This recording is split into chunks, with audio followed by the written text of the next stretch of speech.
The FIFA Club World Cup, a $1 billion pot prize, that's billion with a B. Is this a case where you could see the situation of, and for lack of better terms, hired guns? Why not go play for someone for £8 million for 3 weeks and then see what happens? You're just manipulating the system, aren't you? It's all becoming a bit FIFA career mode, isn't it? Play as Scunthorpe and then sign Ronaldo and Messi and have them on the same team. For an MLS team, it's just a big deal. So LAFC, really happy to be there. Arsenal are the champions of Europe, but Barcelona is still the best team in the world. Beginning of the season, they got battered by Bayern Munich, lose to Real Madrid, and then now they're in the final, and then win. Like, what? It was one of the most one-sided finals I've ever seen. PSG just blew Inter away. If you can keep that group together, the sky's the limit. Cristiano Ronaldo, we love him, we hate him, has just completed his 3rd season with Al Nassr in Saudi Arabia. Has it been a failure? Well, it wasn't his pocket, that's for sure. His bank account and his agent getting paid. They had an open-top bus parade in Kuala Lumpur. What could go wrong? Yes, because I was going to say, what were they parading? It's embarrassing, isn't it? It was the biggest ever win in UEFA Champions League final history as Paris Saint-Germain thumped Inter 5-0 to win the trophy for the first time. They were one of 2 clubs in Europe alongside Barcelona who claimed 3 trophies as exciting young players like Lamine Yamal and Desiree Doué stamped their mark on the world stage. And whilst in Spain and France 2 teams dominated, in England no fewer than 5 sides ended the season with a trophy in one of the most competitive leagues in years. That included Tottenham Hotspur, who, despite finishing just 1 place above the Premier League relegation zone, rescued their season with victory in the Europa League to secure a place at European football's top table. So who were the winners and losers from the football soccer season just gone? Whose brilliance will we remember in the years to come? And are some victories just papering over some very real cracks? Plus, as many of the clubs involved are about to head to America for the FIFA Club World Cup in the hunt of a slice of, get this, a $1 billion pot prize, that's billion with a B. How is the competition being viewed across the world? We'll discuss all of that in this episode of This Sporting Planet. Yes, Edward Russell here with Todd Harris and Natalie Sawyer. Plus, a little bit later on, we'll be joined by someone who has won the Champions League when we discuss Arsenal's victory over Barcelona in the women's final. But first, we just want to say a huge thank you to everyone who has been part of the This Sporting Planet community, because we're very proud to say we have now reached a whopping 100,000 subscribers on our YouTube channel. Yeah, whether you've commented, subscribed, watched, listened, shared, you are the reason we do this. And to think we've been going for less than 6 months, guys? Pretty impressive.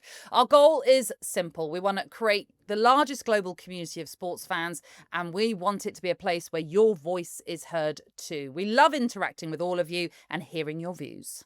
And we've got some fantastic shows in the pipeline, so why not become one of our subscribers too, either via YouTube or on your favorite podcast platform, and be the first to hear for some of the world's biggest sports stars. So come and join the conversation. Now, before we get stuck into today's conversation, which we are very excited about, can I just say, Natalie Sawyer, I've been stalking your Instagram. You've been hanging out with some pretty famous sports people as of late.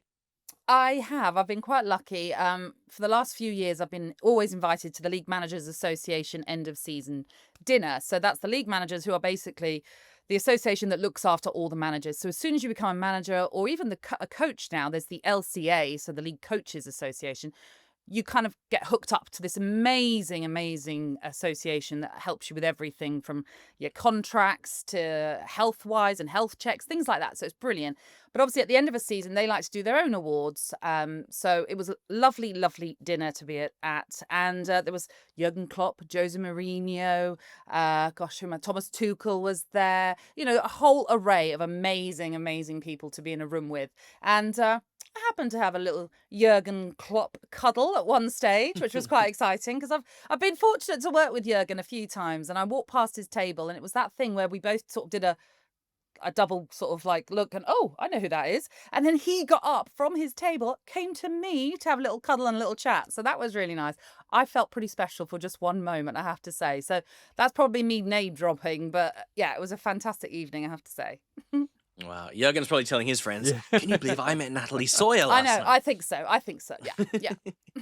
How about you, Todd? I've been on a bit of a hiatus. A lot of looking forward to after SailGP had to pull the plug on their event in Rio because of safety concerns over the mast. They've got it all sorted out now, so it's full steam ahead, no pun intended, in New York City, in one of the most famous racing venues on the planet, on water at least. So looking forward to that. Did have a chance to break bread with someone from your neck of the woods, the chairman of Burnley Football Club, none other than Alan Pace. Amazing. Is he looking forward to the Premier League season? He's looking forward to eventually joining us on this sporting planet. But yes, the Premier League season and being promoted is a fantastic thing. The big key is they want to stay promoted. Which is very hard to do in the Premier League, as we know. Hey, on the subject of getting people onto this sporting planet, I had a chance to speak to Alex Albon, Williams Formula One driver, of course. And look, we've all interviewed sports stars over our time, and I've met Alex a few times. But I think what really strikes me is just how polite a young man he is. You know, often we will tell them beforehand, hi, I'm Edward, hi, I'm Todd, hi, I'm Natalie, and they'll probably forget it within an instant. But Alex, throughout the interview, was like, yeah, that's a good point, Edward. Thanks for having me, Edward, which I really love respect that. because, you know, it just takes it to that level where it's not just an interviewer and an interviewee. You're just two people having a chat. And I did ask him about the Thai Grand Prix, whether there is going to be one coming up. Of course, he races under the Thai flag, and I thought he would keep his cards a little close to his chest, but he did let us in on some secrets, which I won't give away. You have to watch the whole interview on the This Sporting Planet YouTube channel. I look forward to that. That'll be fun. But this podcast is all about football, or soccer, as you like to call it, Todd, and millions of other people around the world also like to call it, not just you. And we have to start with an unbelievable men's UEFA Champions League final, which saw Paris Saint-Germain dismantle Inter 5-0 to win their first Champions League trophy. Now, it's the biggest winning margin in UEFA Champions League final history. Inter, though, had only been behind in games for a total of 998 seconds in the whole of the Champions League this season. So to be 1 down after 12 minutes, then 5 down by the final whistle. I mean, Natalie, that was unbelievable.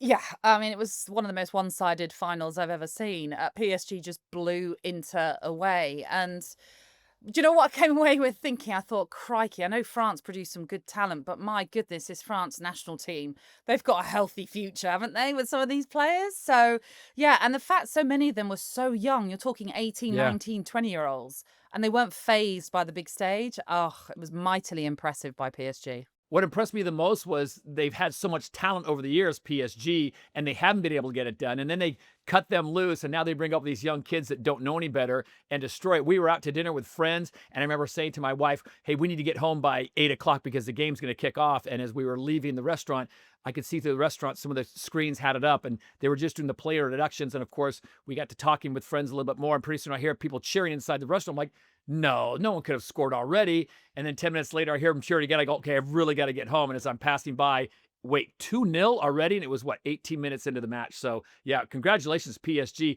Only thing that takes it away is I get the celebrating, but celebrate to a point where 2 people died. That's ridiculous. Yeah. It overshadows what a great accomplishment. But, oh, my goodness, 5-0. Who saw that coming? Yeah, incredible. You mentioned age, Natalie. I got the stats. So the PSG starting 11's average age was just 25 years and 96 days. That's the youngest in a Champions League final in the 21st century. On the other side, Inter became the first team to ever field as many as 3 players at least 35 years of age in their starting lineup in a Champions League final, Sommer, Acerbi, and Mkhitaryan. The difference in average age of the 2 starting 11s, 5 years and 146 days, were beating all the records again, the biggest ever age gap between 2 starting lineups in a Champions League final. I mean, look, they say experience counts for a lot, so we can't just talk about the age difference, but there seemed to be a real difference in kind of energy levels as well. Yeah, absolutely. I mean, Inter, you could see it just felt very early on they just were not able to match the youthfulness of PSG. You know, you got to feel some sympathy for them because when you get to the final, obviously you're expecting so much from that team, and all those fans that have travelled, all those Inter fans who are watching, to see their team just fall apart as easily as they did. I feel a little bit for them, I must say, although AC Milan fans will think very differently, I'm sure, after I saw pictures of them hauling like a coffin that had Inter Milan colours draped on it. They were saying it was the death of Inter. So, I mean, it's simply incredible. And obviously the Luis Enrique story also is absolutely fabulous. The fact that he lost his daughter, back in 2019 when he was at Barcelona, and that beautiful tifo that they unveiled afterwards, picturing his daughter in a PSG kit this time around, albeit that obviously she isn't around anymore and wasn't around to see him move to PSG. But for him to have that wonderful moment that the PSG fans put together, oh, I tell you what, that pulled on the heartstrings, it has to be said, as my dog says hello once more on the pod. No, it's a good point about Enrique. I mean, he now becomes only the second manager to win a treble with the European club on 2 different occasions. Obviously, the first one was with Barcelona. But I do feel like what he did at Barcelona was a little bit underestimated because, look, he inherited a fantastic team. Lionel Messi was there, Neymar was there, Busquets, Iniesta, Xavi. But it's been different at PSG, hasn't it? He's created a team. And Todd, you spoke about how PSG weren't able to do it previous occasions with those big players.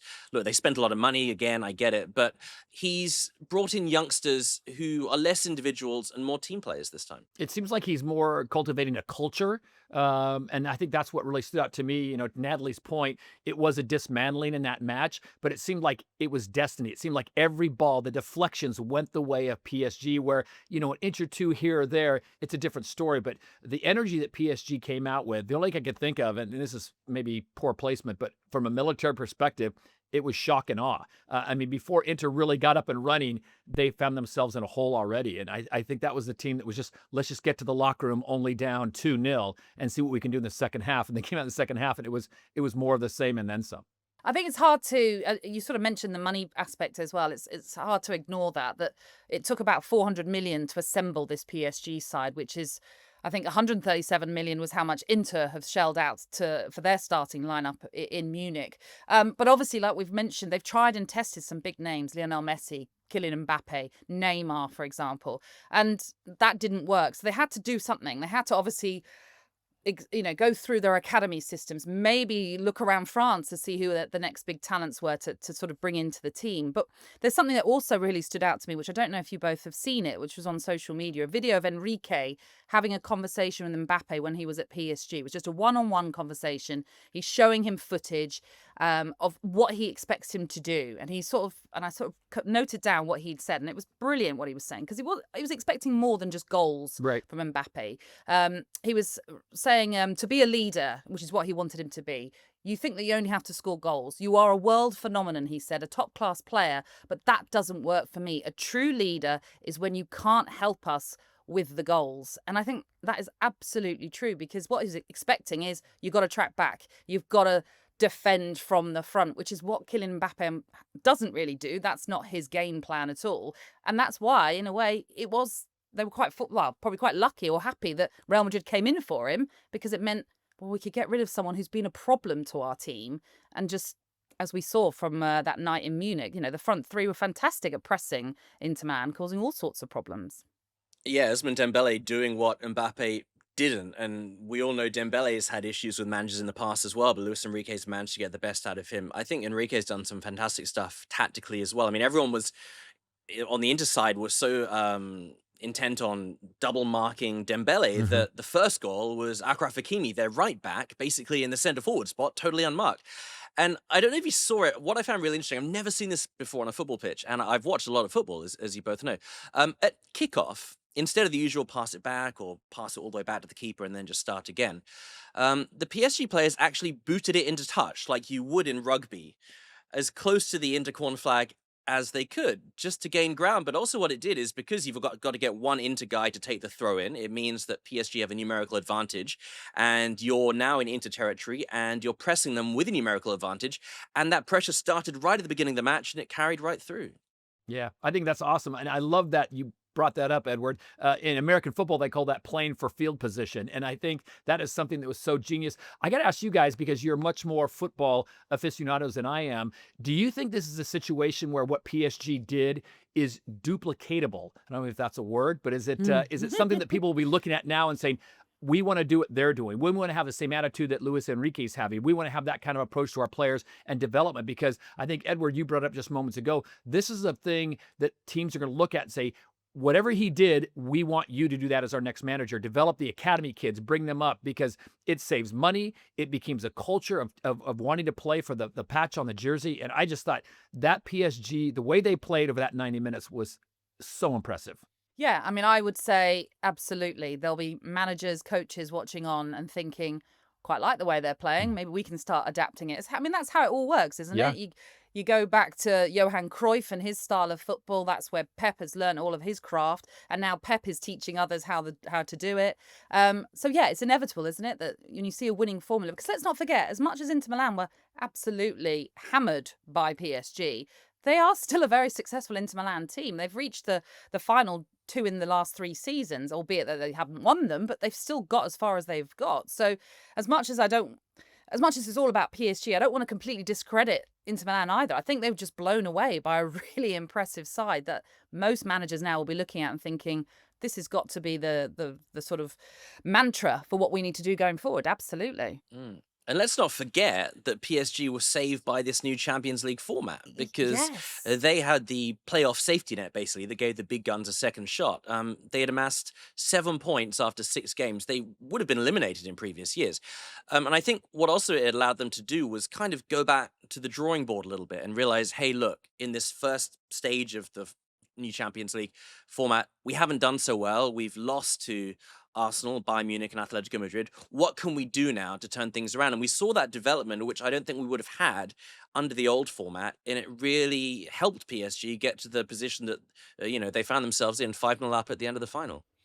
Yeah, and the fact that we were able to bring Kvaratskhelia in during the January transfer window, it's probably going back off what you were just saying there, Edward, that they had to find the reasons why it hadn't gone well in 2024 in the first part of the season to then how it changed into 2025. And now we're talking about them being Champions League winners for the first time. So going forward, do you guys think, and this is kind of a silly statement, but do you think PSG has now created a dynasty of one going forward? Is this going to be the team that's going to have to be reckoned with for years to come? I mean, obviously, they have everything. They have the club. Who doesn't want to go play in Paris? Who doesn't want the financial backing that they have? They've got a cool kit. I know it's not as great as Arsenal's, Edward, but they've got everything going for them. Do they now just steamroll through 3, 4, 5 years of being the dominant club team? Hey, I'm a big Jordan fan. There you go. I like their kid as well. I think the problem is going to be, first of all, to keep all these young guys together. I think, obviously, the Club World Cup, which is something we will get onto very shortly, they have that in their sights. But to keep the likes of Doué in particular, who, people are already comparing to Yamal as those two, is that going to be the rivalry between Messi and Ronaldo of this generation and the future generation? I think they're going to be hard-pressed to keep those guys, I think. And there is always the allure of playing in the Premier League or playing in Spain. But if you can keep that group together, absolutely, the sky's the limit. Yeah, I mean, what I would add on to the back of that, the problem is, of course, domestically, PSG is so dominant that you're not getting the sort of competition as regularly as they would want, I'm sure. That being said, they haven't completely dominated. We've seen recently Lyon or Lille, winning the title. So every now and then there is an anomaly, but it always is PSG that tends to come through to win that. So I'll expect that they'll carry on doing that in France, but we all know that it's really difficult to win back-to-back Champions League, and with this new format as well, I sort of wonder if that makes it more tricky as well. Because as you say, Edward, look at the early part of the Champions League phase. They could have been bowing out at one stage. So, yeah. But I must say, I wasn't sure about this league phase and how it was and the whole reworking of it. But I quite enjoyed it, really. I like the jeopardy that we saw towards the end. I would have enjoyed it more if Arsenal won, but yeah, it's been all right. Well, a week before the men's final in Munich, Arsenal and Barcelona found themselves in Lisbon for the Women's Champions League final. And you might remember we spoke about this a few weeks ago on the show and how tricky it would be for Arsenal to beat the juggernaut that is Barcelona. Well, guess what? They did just that. A solo Stina Blackstenius goal, giving them a 1-0 victory and a first Champions League trophy in 18 years under the stewardship of manager René Slagers. Someone who was part of that side back in 2007 and was in Lisbon to see her old team lift the trophy once more was Lianne Sanderson, and I've been catching up with her. I know you were there in Lisbon to witness that historic moment for the team. So what was that like? I mean, it was amazing, really. I mean, there was a video of me because everyone was taking videos, but I just felt overwhelmed of emotion. Like, in the sense that, it was like, I feel like my career came full circle. Like, my manager was in the crowd, Vic Akers, that I won it with.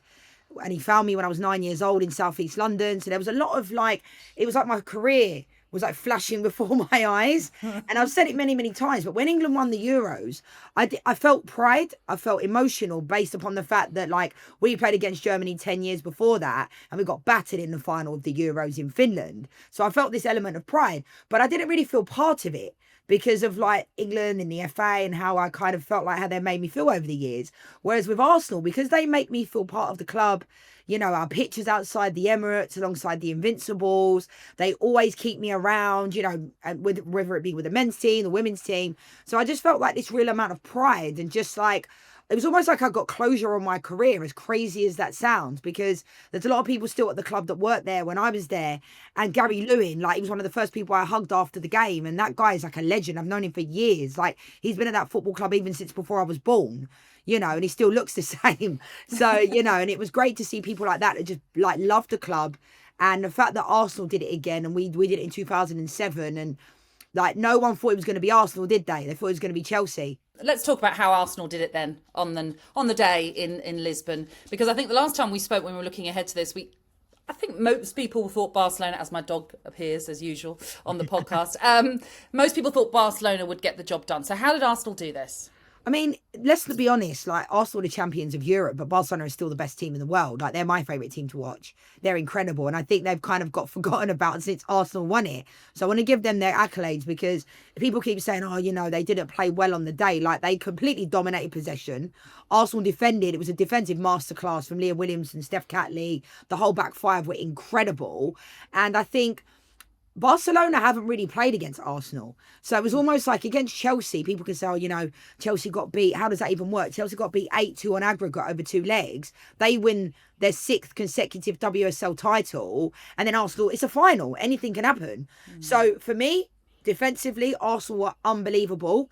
There was no attack. Like, Alessia Russo was getting no service. But Toni Duggan did say to me during the game, because I was getting all nervous, and she said to me, don't worry, they're going to win this. And I'm thinking, what's she seeing? Because I just couldn't see it. Because we just couldn't get the ball. We were chasing and defending. But there was moments in the game. There was a tackle that Caitlin Ford did in the first half, which got everybody kind of going. Then there was like Daphne Domsalar made some really good saves. So there were certain turning points. But Renee Segers bringing on Beth Mead and Stina Blackstenius in that moment. But also, if this was a year ago, I think Alessia Russo would have been a player that came off. You understand about that's how we managed the Arsenal team, like for like. Whereas Renee left all the attackers on, brought Beth Mead on, everybody was on, and it was just brilliant. And Beth's assist, I think, has gone under the radar a little bit because it was a brilliant ball, made it look simple. But the ball from Marina Caldente as well to Beth Mead was also brilliant, because she makes football look easy. So I think, you know, Arsenal held on for dear life in the end, but absolutely 100% deserved it. And again, I felt for Barcelona at the end of the game, but like, it was just unbelievable. Like, I don't think any of the players, when we interviewed Stina Blackstenius after the game, I know she doesn't like that, similar to Kim Little, doesn't really like interviews and stuff, but like, you could just tell she was just so shocked. Like, I'm sure they believed they could win, because they've done it against Real Madrid. They've done it against Lyon, where they've like come from behind in the second leg, whereas this was one game. And Bonmati had a chance in the first 2 minutes where she cut it inside, and I was thinking, oh, here we go, waiting for the net to ripple. You know, the game will be over in the first 20 minutes. Barcelona, and then there was this tackle, and you just think, yes, like, they've got this. Interesting when you mentioned that the tactics then from Renee Slagers, with, as you say, keeping Alessia Russo on the pitch as well. How much credit does she deserve, and how much more success do you think she can bring to Arsenal?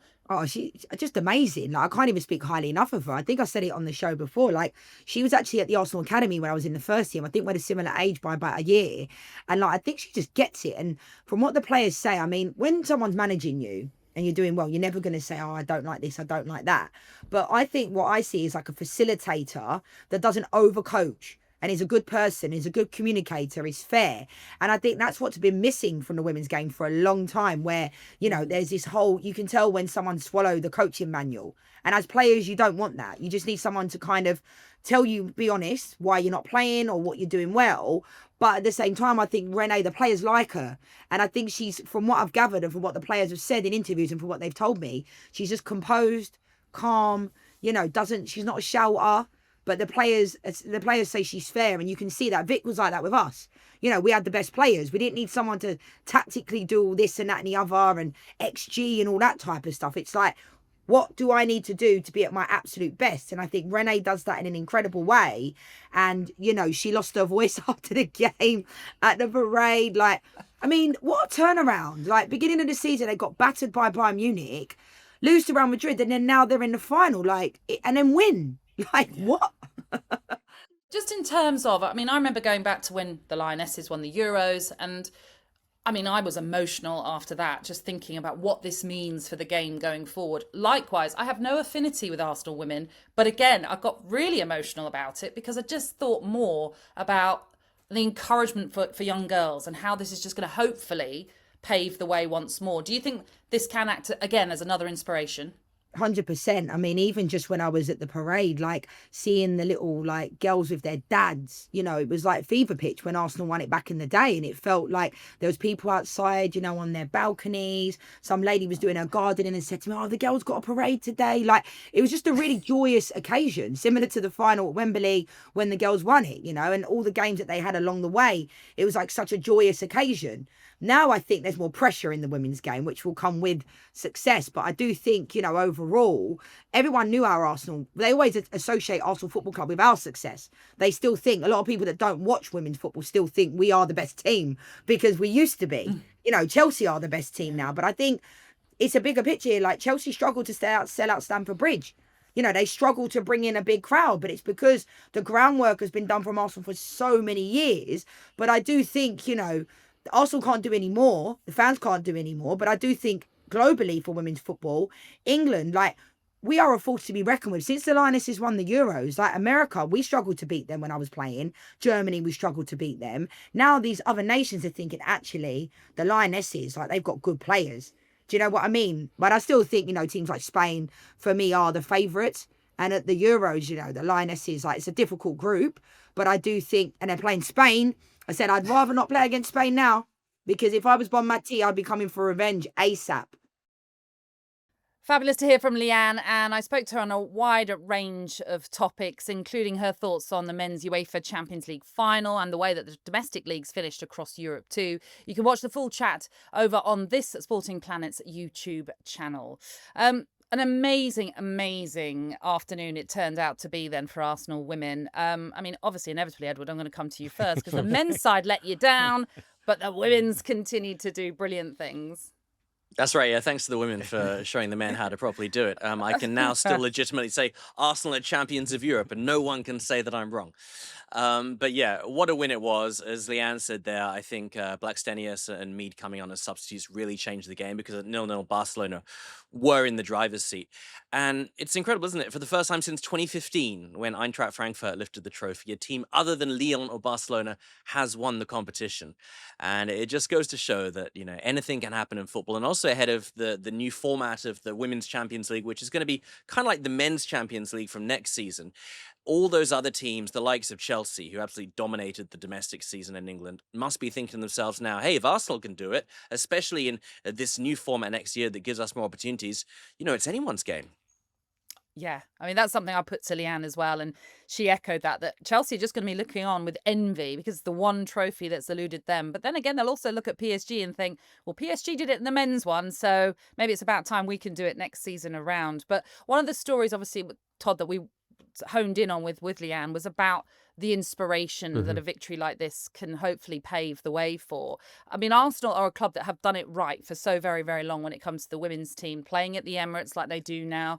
They do celebrate the women's teams, going back into Lianne's days as well, with the sort of pictures of them on the stadium, for example. They do it right. And where I'm going with this is that we need more clubs to do something similar to hopefully inspire that next generation. Yeah, and I like the fact that she pointed out that they used to sell out Stamford Bridge. And it was kind of a little bit of a dig of, hey, Chelsea, if you want to be like Arsenal, you know, pick up the attendance. Because I think Chelsea was just kind of in the driver's seat cruising, obviously on the domestic side. But I think Arsenal's story, and I can't tell you how much as a play-by-play announcer, I love the name Stina Blackstenius. I would love to be able to call that name. It just rolls. It's such a great name. It does. I think for me, what stood out was Arsenal, the way they played throughout. And I think comebacks always just, I don't know, just resonates with fans, and that's what makes sports great. It's comebacks. It's you're down, you have no business winning this. Barcelona's got it already wrapped up. Let's give them another one, 3 in a row, whatever.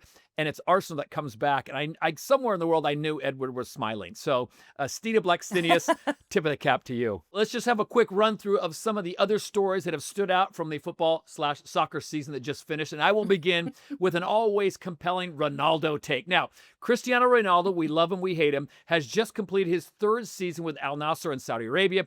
The question, has his move been there? Has it been a failure? At around $200 million a year, that's $4 million a week. I know that's walking around money for Edward. Much of that for image rights. His team has only won a single trophy, that being the 2023 Arab Club Champions Cup.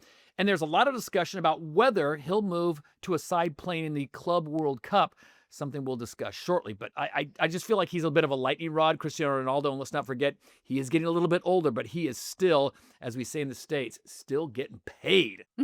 I was going to say, if you're asking about was it a success, well, it was in his pocket, that's for sure. His bank account and his agent getting paid. That's the thing, isn't it? You can't deny the man. You know, if somebody offered me that much money, I'd do it. You mean you'd leave this It's only a matter of podcast? time. You'd leave this It's podcast to go only a somewhere matter else of for time. $4 million a week? Edward, say it ain't so. Well, I'm sure wherever I go has good Wi-Fi, I can still do the podcast from there as well. You know. Exactly. You'll do it for the love. Can we just talk about Man United? I don't need to say how bad they've been domestically. We all know the stats. 15th in the Premier League, no European football next season for the first time in 11 years, only the second time in 36 years, etc., etc.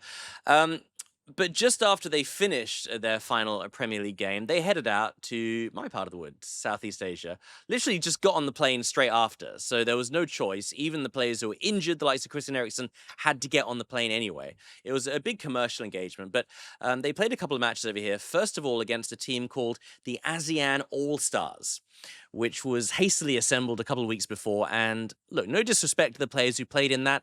They are not the best players that the ASEAN region has to offer.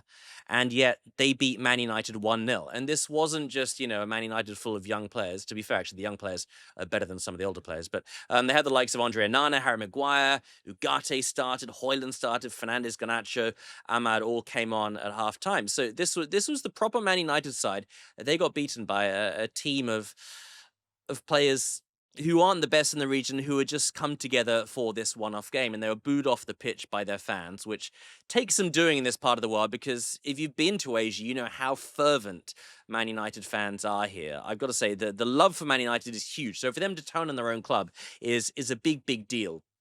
There were some weird decisions. They had an open-top bus parade in Kuala Lumpur. For What could go I'm wrong? not entirely I was sure. To gonna say, celebrate what were they I parading? don't know. What could go wrong? It's just it's embarrassing, isn't it? Yeah.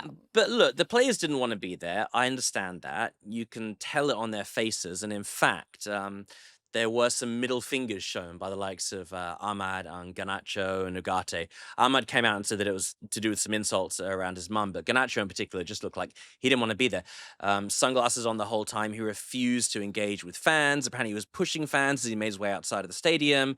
He promised a shirt to someone called Sergio Aguero following the ASEAN All-Stars match. Not that Sergio Aguero, but he again walked right past him. It was down to the kit man to pick up Garnacho's shirt and present it to Aguero. But look, if you're being paid, and we talked about Ronaldo and his money, right? If you're being paid tens of £1,000s a week, just shut up and do your job, you know?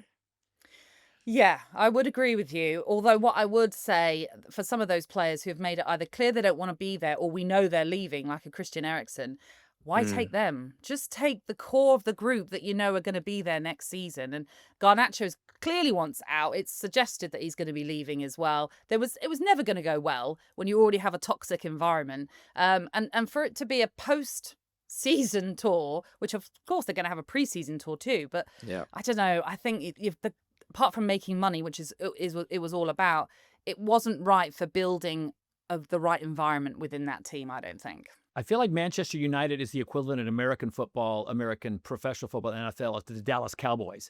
The expectations are always here. The performance is usually somewhere down here. But going to Edward's part of the world, I mean, and can I just say Kuala Lumpur is a lovely place. I will go to Kuala Lumpur and ride on the top of a bus and parade, although it is pretty hot sometimes. I think it's brand building, but I just think they took a step back to Edward's point of guys not engaging, the body language of not want to be here, and then going out and just kind of laying an egg. I mean, ASEAN All-Stars will probably say, oh, I remember that time we beat the Man U when they came here. For them, it's fantastic, but it's just a bad look. And I just don't think it does the league, Man U, the patch, anything. It just seems like Man U right now cannot get out of their own way. No, and David Beckham, Mr. PR, he never wants to cause controversy. Even he's come out and said that it's disrespectful to the badge. Yeah. The players need to understand the club they're playing for. And it would never have been like that in his day, and it certainly wouldn't have been under Sir Alex Ferguson. So Amram, I think, has to kind of instill a bit more discipline amongst those players. One good thing did come from the tour, though. United are finally trophy winners. Yay! They won the Defining Education Challenge Cup after a comeback win against Hong Kong. The Defining Education Challenge Cup. Although I've got to say, some of those young boys could do with a bit more education themselves. Well done, Edward. Yeah, indeed. Well, I'm going to quickly focus on the end of the European season. With a couple of the leagues, actually, the title went down to the final game week of their leagues. So, for example, in Italy, Napoli matched Inter Milan's result on the final weekend of their season to claim their fourth Serie A championship. And Napoli had never been out of the top three since September. And as for Inter, well, they never fell lower than sixth in the league. But a season that looked like they might end with a treble ended without any silverware, as we've already mentioned, with them losing so badly to PSG. But my real focus on the European football season is on the Dutch Eredivisie, which was won on the final match week. But I want you to spare a thought for Ajax. Ooh. Around 2 months ago, they were 9 points clear at the top of their table. Their nearest rivals, PSV, had pretty much conceded the title after their captain, Luc de Jong, suggested that the points difference was too much to chase down and that they were very much focusing on the runners-up spot to guarantee Champions League football. Yet fast forward to the middle of May, PSV were unbeaten in 6, having won their penultimate game of the season as well, when news started to filter through that Ajax had conceded a 99th minute equaliser at 10-man Groningen. It then meant that was their fourth game in succession that they'd dropped points in. The two results meant that PSV went top of the table, 1 point above Ajax, and they never looked back. A collapse at the wrong time for Ajax, completely at the wrong time. You don't want to have a losing run or a winless run. It goes to show it's never over until the fat lady sings, as they say. And Luc de Jong, learn your lesson. Don't concede defeat, although maybe that was just mind games. It's 3 years now since they last won a title, which was Erik ten Hag's Ajax. No manager since then has lasted more than a year. And the former Ajax, Everton and Fulham defender, and most recently Arne Slot's assistant at Liverpool, Johnny Heitinga, if you remember, has now been appointed as their new manager. So he is the one tasked with bringing back that league trophy. But my goodness, to be so comfortable as it might have felt for Ajax, and then it all come down to like the last month or two, oh goodness, you would feel absolutely empty in this summer period, I imagine, if you're part of Ajax. Now, just as a reminder, in between episodes, you can keep up to date with all the global sports news on our social channels and our YouTube page, including full-length interviews with all of our guests. And as I mentioned earlier, if you do head to the YouTube channel, you can hear that exclusive chat I've been having with F1 driver Alex Albon on his remarkable start to the season with Williams, and, of course, a little bit of insight into potentially a Thai Grand Prix to come even next year. You will not be able to watch that interview anywhere else. And whilst you're there, please do give us a follow, subscribe, and share with all your friends and family. Please do leave us a review as well. Well, guys, all eyes in the soccer, and I'm going to say soccer because it's coming to America, or turning to America, football world, because of an expanded 32-team FIFA Club World Cup is set to kick off in less than 2 weeks. It will see the best club teams in the world competing for a share of $1 billion. I can't believe I'm still saying that, $1 billion prize pot. And it all culminates with a final at MetLife Stadium in New York on 13th of July. We'll discuss some of the teams involved in a minute. But first, I think it'd be a good idea to get a sense of how this tournament is being perceived around the globe. What is the reaction to the Club World Cup in your regions? Natalie, we'll start with you. Is in Europe and England, are they people excited about it? Is it just more football, so they'll watch anything? Or is it kind of it's a sideshow? Well, I think $1 billion prize pot does sort of prick up the ears, doesn't it? I think in general, one, I say the tournament moving to the summer is obviously better for the domestic schedules in Europe, because previously it was sort of December, January sort of time-wise. So in that sense, it's probably a good thing. But like at the same time, there are many players, many people that have voiced their concerns over how long this tournament's going to be, the fact that it comes after a long and heavy season, so you're going to get more player welfare issues possibly. In terms of interest, I mean, for me, I'll be genuinely honest, I'm not that bothered about it. I'm not. It's a bit like, the Club World Cup. It previously was about 7 teams, so to suddenly expand it to 32 just seems an extreme amount. And sometimes we all just need a break from football. Don't get me wrong. I know when the season comes to an end, there's a lull and we start missing it. But I don't know, there's a part of me that thinks, do we really need another long football competition? Let's just chill this summer, no? So, yeah, I think in general, we have to see how it plans out, really, because like the new change of the Champions League, that had its dissenters, but I think now it's won everyone over, and maybe that'll be the same with this Club World Cup. We just need to see how it plays out before we really have a proper feeling as to whether it's what we want in the game. I don't know. Yeah, I mean, in this part of the world, it's interesting because qualification was based on how you did in the AFC Champions League over the past few years. The AFC Champions League, before it became the AFC Champions Elite this season, is split in two. So you've got the West Asian sides and the East Asian sides. So in terms of qualification for the Club World Cup, you've got Al Hilal and Al Ain from Saudi Arabia and the United Arab Emirates. Then you've got Urawa Red Diamonds from Japan and Ulsan Hyundai from South Korea. I would say West Asia is a lot more focused on this than East Asia. And I think it's going to be huge. For example, Al Hilal, as a representative of the Saudi Pro League, they've been undergoing this massive project to be taken seriously. The Saudi Pro League is one of the big leagues in the world with the biggest players. They've been paying for the likes of Firmino, Mane, Ronaldo to come and hopefully draw attention to the league. So I think this is going to be a really big opportunity for them to show that they can mix it with the big boys from Europe, from South America, and prove that they deserve a seat at the top table of world football. Go on, Natalie. You've already got your wardrobe lined up. You're set for Wimbledon, Henley Regatta. You're just ready to change out of football gear and go into the Edward's already got his white absolutely. on. Edward's already got his white on. Oh, he's very much ready for Wimbledon. Ready for the grass. There you go. I mean, the one thing I will say, when you're hearing from like Manchester City and their chairman Khaldoon Al Mubarak, he's said that this is a tournament we want to win. I think it helps because they could end up winning about £97 million, something like that.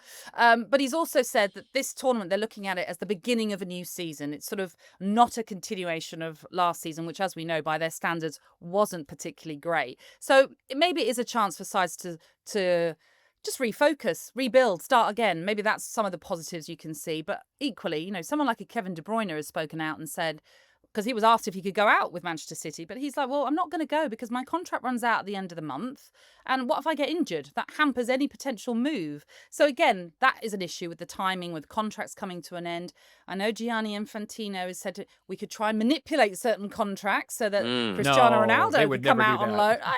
Why would they want Cristiano Ronaldo there? But yeah, there's a number of issues, I think, that overpower the pros of this one right now. Yeah, Al Hilal I mentioned, potentially, I mean, look, this is all speculation, could be getting Ronaldo, could be getting Bruno Fernandes, and apparently Simone Inzaghi, fresh off his battering by PSG, could be moving from Inter to Al Hilal as well, which I think is quite fitting because, he managed a team of over-the-hill elderly players in Inter Milan, and he could do the same at Al Hilal as well. So. Well, there are several very interesting early matches that could be very compelling in that they are either first-time meetings or matches we may not see for a long time, if ever, and I kind of went through the schedule and looked at it. So you've got a game that really I love in their second game, Chelsea versus Flamengo of Brazil.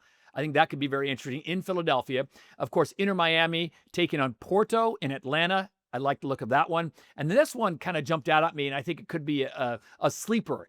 The Seattle Sounders taking on PSG in Seattle at Lumen Field, which is notoriously known for noise, and the crowd is right on top of that. And then a classic with Juventus versus Man City in Orlando, Florida, the last week of group play. So any of the matches you guys have seen that kind of jump out to you, like I would watch that or I'd pay for that, because this is high-level football that we're going to get in July, not a World Cup, not an Olympic. This is actually some great clubs going head-to-head, albeit in the States.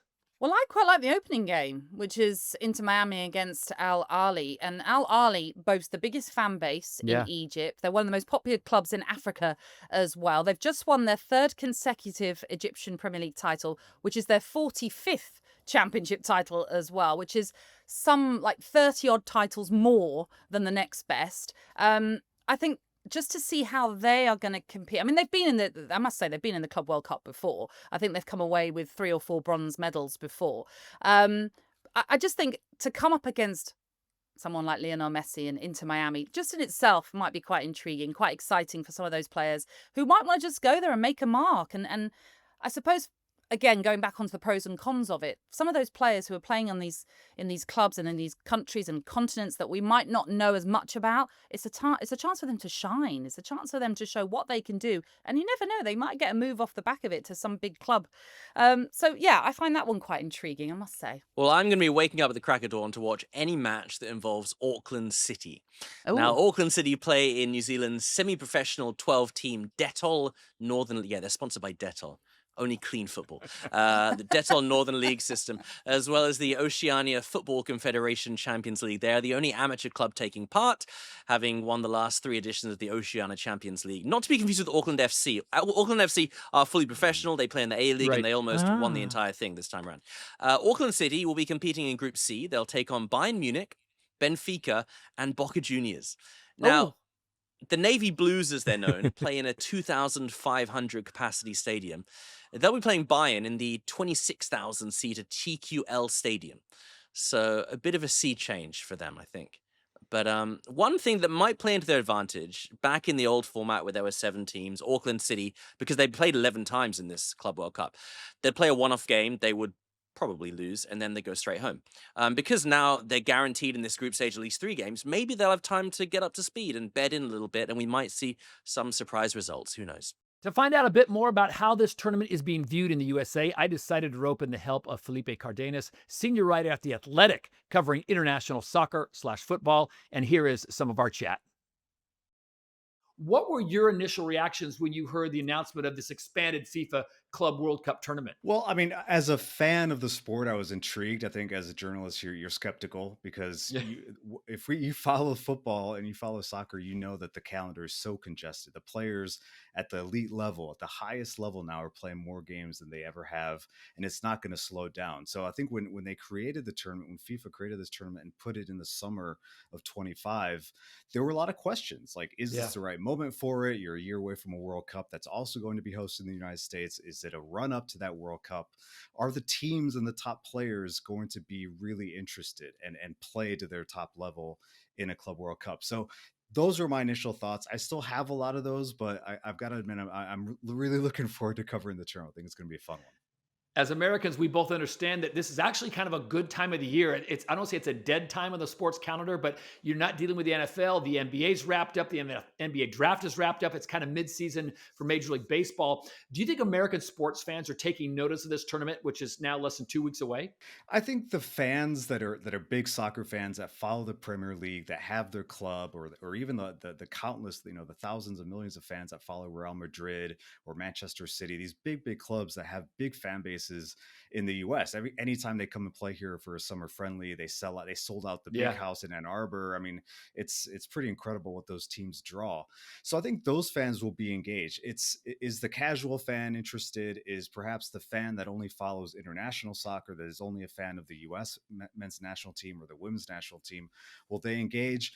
Is pricing going to be, at a point where more of the public can go and watch these games? And so, I think the casual fan may not know. I know FIFA has been doing a month-long campaign. I was here in Atlanta when Gianni Infantino, the president, was here, really promoting not just the tournament, but the concept of the tournament and explaining it's a Club World Cup. It's not a country World Cup. So I think there's going to be a learning curve in this inaugural one. But eventually, I think if the teams show up and you get into the knockout rounds and it matters, people will engage.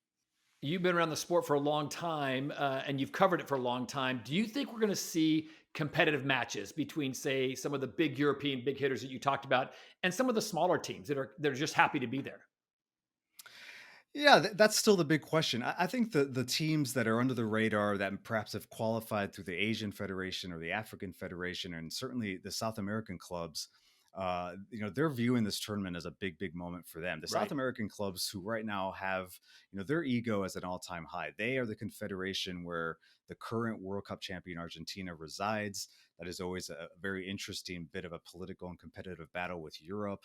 And so the South American clubs want to go there and win this tournament. They want to say, we've planted our flag. We're just as good as the top European teams. The smaller clubs, some of the Japanese clubs have had a huge send-off in Tokyo recently for their club coming to this tournament. So that's like a huge sense of pride.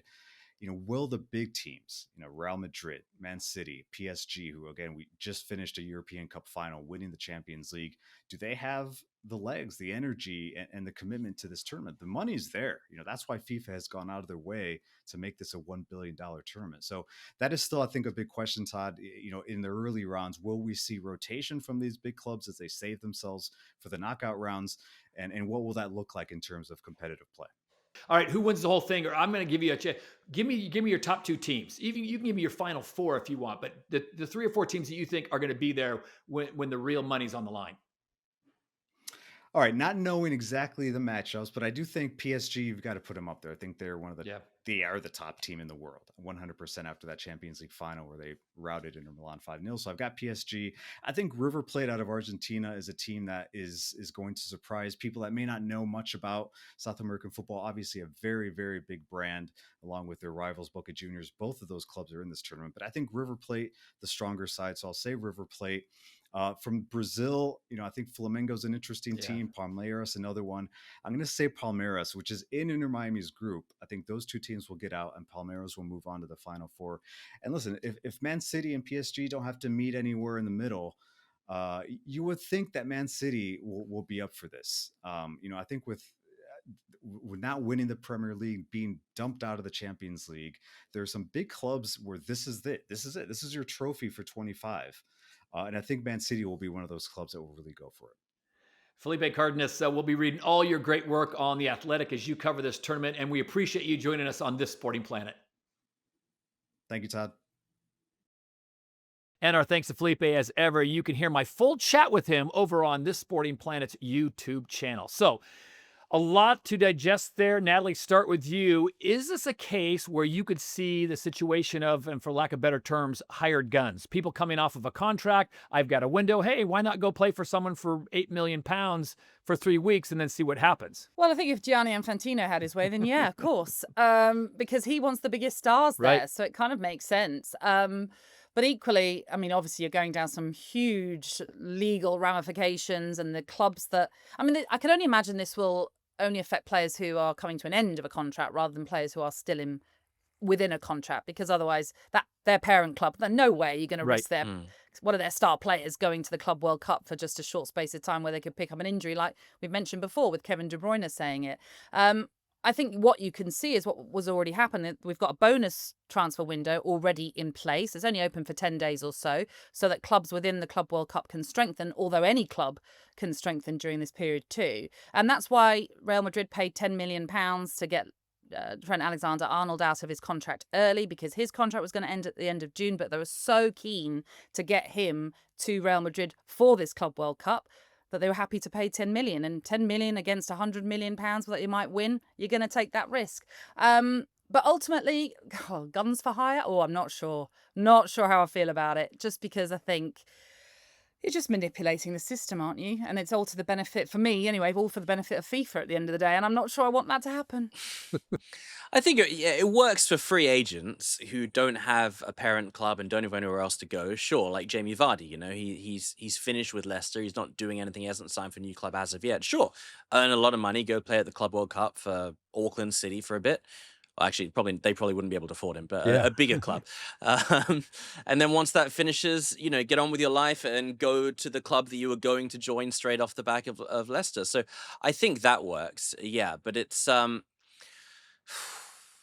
it's all becoming a bit FIFA career mode, isn't it? Like when I play as Scunthorpe and then sign Ronaldo and Messi and have them on the same team, it's not sustainable, surely. I think if there's a way to do it, I think a lot of the folks in management and legal at MLS teams have already thought about it. Bringing a superstar on to play, let's say for LAFC in this would just put bums in the seats, and it could be it's a nice landing spot. I mean, look at Messi, a nice landing spot to go to Miami and get paid out by Apple money and Inter Miami money, and it's a nice place to wrap up your career. Los Angeles, there's worse places to go. But I'm with Natalie on this one. It just seems a little convoluted, a little just doesn't have a genuine feel about it. Yeah, it just seems murky. And as we've already said, any of those players that do sign a short-term contract, if they get injured, then that scuppers their season going forward. Yeah. And I'm just not sure. I think you'll find all the sort of FIFA Pro, so all the player agencies across the board will just come together and say, this is not right. I was just going to say, then you have all the agents' fees and you've got the image rights, but you've only bought their image rights for a month or a tournament.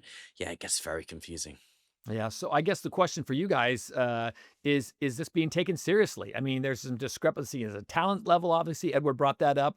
Natalie, you talked about some of the teams are exhausted. They've played long domestic seasons.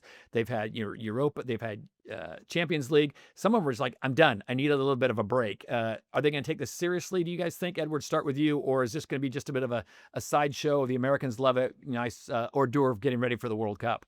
I think the players will take it seriously to an extent. You want to impress your manager, and I think, as Natalie said earlier, you might have some fringe players who are going to take this as an opportunity perhaps to claim a starting berth for the next season. And I don't know what's built into their contracts. If they have their performance bonuses, then hey, they'll probably get a windfall if they win this tournament as well. But I can't see them going 100% with the new season starting so soon, but maybe like 80 or 90%. It's weird though, isn't it? Because it's that money, it's that carrot that is being dangled. And as I was saying before, I think with Manchester City and Chelsea, the two Premier League representatives, if either of them go on to win it, they could earn up to £100 million.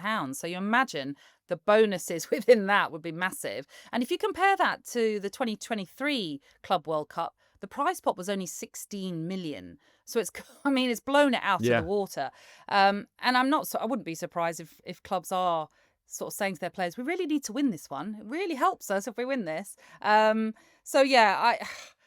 I also feel sort of saddened about is there's sort of a solidarity kind of payment structure. So clubs that have done really well in competitions or coming from, let's say, a higher ranked leagues as well are going to get more money out of this, I guess, because they're bringing all their elite stars, which then makes you think, well, it's still the rich get richer and the poor get poorer type thing. So, yeah, there's a few discrepancies I'm not keen on. But having said that, I probably will be glued to it at the end of the day because it'll be on the telly. So why wouldn't I? But I'm just intrigued. I'm really intrigued because there are a lot of clubs involved in this competition that I don't really know much about. So I am really intrigued about it. I mean, there's the Mamelodi Sundowns, who are the South African champions. They've won their 8th successive title. And I love it. Their style of football is known as shoe shine and piano.